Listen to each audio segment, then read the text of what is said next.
So, what mistakes did the US government and the military make during the Vietnam War that they tried to fix during the Iraq War? So, the first thing I want to talk about is how the war was portrayed in the media and how much of it was televised. So, during the Vietnam War, a lot of the war was put on television, and it was the first war to really show the American public what was really going on, and they showed people dying on TV. And I think that was a mistake because it showed people what was really going on, and which made people really be against the war. And it was kind of like good and bad because it made people like want to be like really against the war and start like protesting, like they want to get the troops out of Vietnam because they saw what was happening. With the Iraq War, they tried to not do that as much, and they put more restrictions on what reporters were allowed to share and what television was allowed to broadcast. So that was something that really changed the way that the American public looked at the wars, because there was just not as much information that was able to be accessed by just the average American during the Iraq War compared to how it was during Vietnam. All right, so the second thing I want to talk about is the Gulf of Tonkin resolution and how that was changed from the Vietnam War to the Iraq War in the 90s. So Lyndon Johnson becomes president after Kennedy is assassinated, and he wants to continue what Kennedy was accomplishing in Vietnam. And when a U.S. ship was attacked by what we thought was a North Vietnamese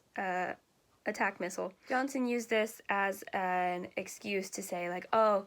the North Vietnamese are attacking us, I need to send in troops and defend us. So he used this to pass the Gulf of Tonkin resolution, which allows the president to send troops out of the United States for an unidentified amount of time without the permission of the Congress,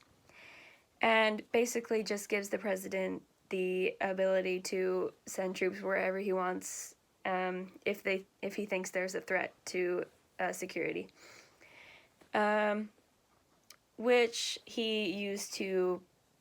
basically get us fully involved in the Vietnam War, which a lot of people thought wasn't good, that the president should have that much power, because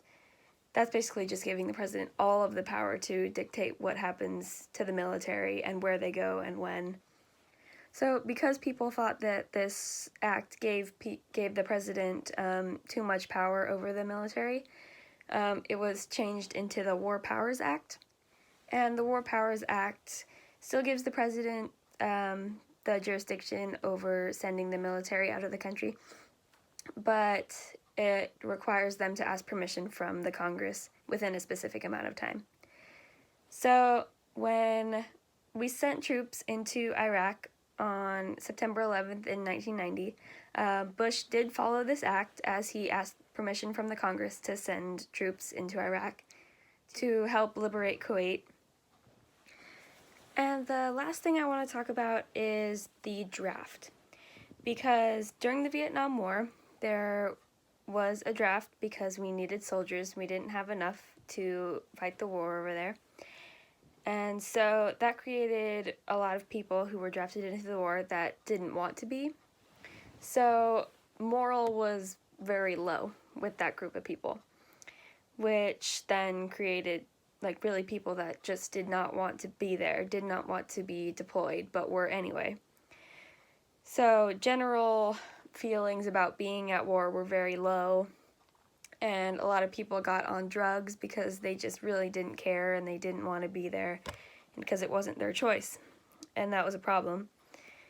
And then Nixon got rid of the draft in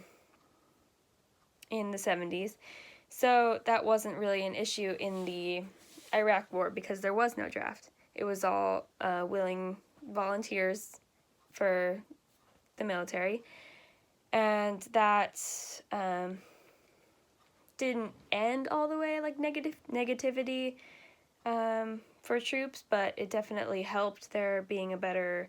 moral and people actually wanting to be there and fighting for their country, rather than people really not caring and not wanting to be there at all.